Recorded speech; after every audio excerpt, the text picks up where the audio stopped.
Alright, now we're in kind of a hands-free mode, so I can show you what I'm doing here.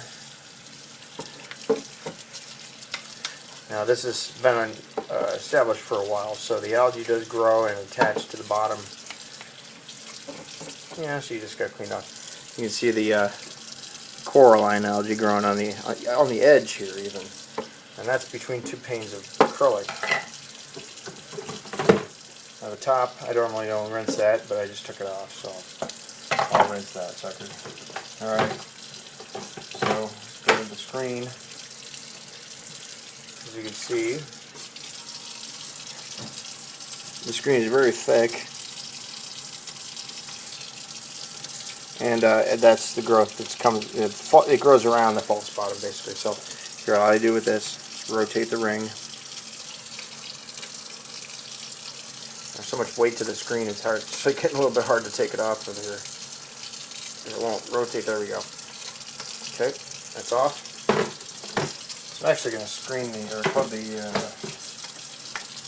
slot pipe first. Again, don't lose that O-ring.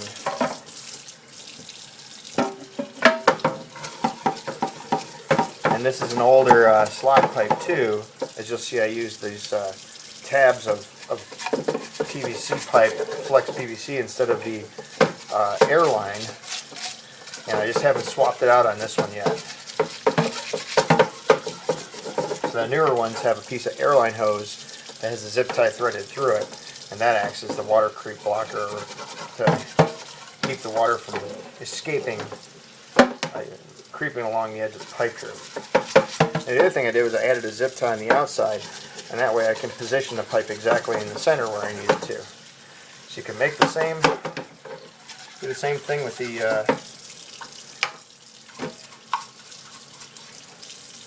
on the outside. You can do two rings of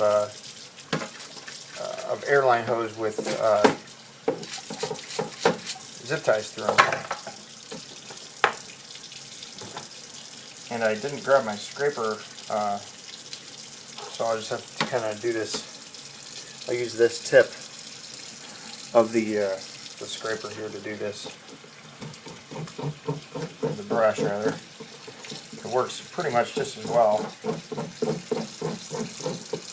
I'll shut the flow off here so I can do this. And the other thing is, just a kind of a last resort, you can actually use the false bottom.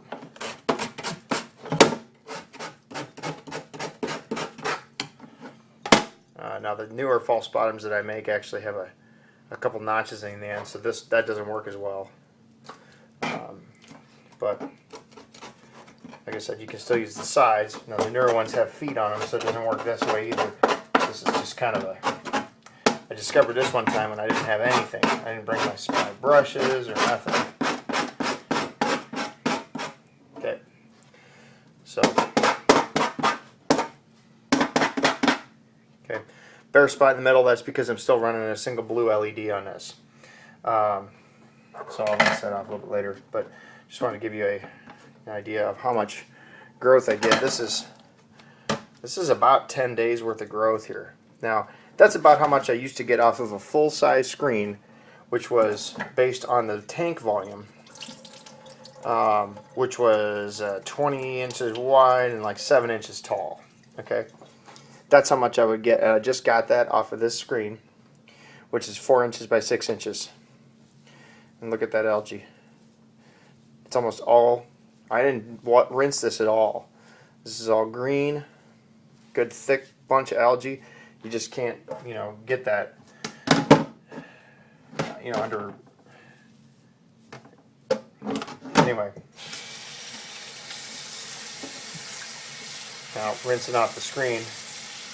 There's still a thick spot here. So I'd probably just take that. Now I always scrub the top edge.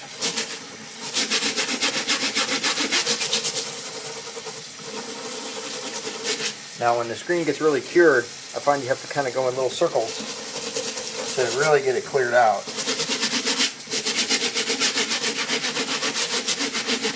This is a really stiff bristle brush, and I've actually, you can see it's all flared out because of how much I've used it to scrub.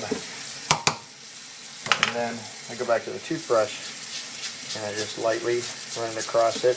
And this gets rid of all the loose strands. Now maybe pick some areas that have a little darker growth on them and do that.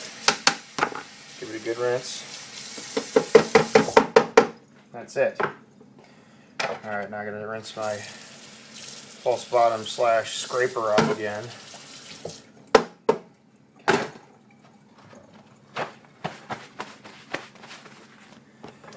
So, we're good to go.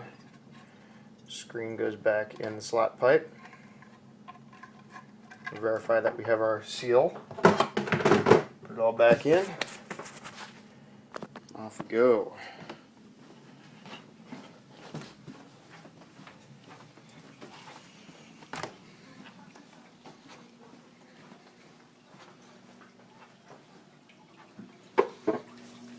Alright, now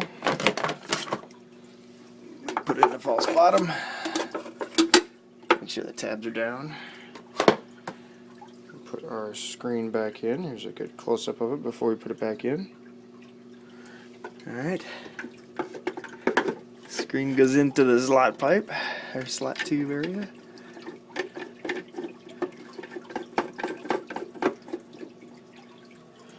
Let me set you down. I would try to for just a second so I can tighten up the slot pipe. Give it a little tweak. Make sure it's hanging straight up and down.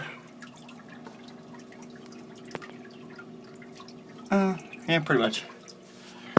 Alright, and then we're gonna plug the pump back in.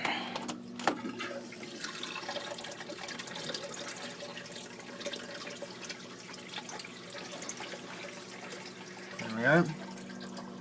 Oh, we can't see that on the sump, but we get a lot of water flow down there, so it's hard to see what's going on anyway. I'm gonna put the diffuser back in.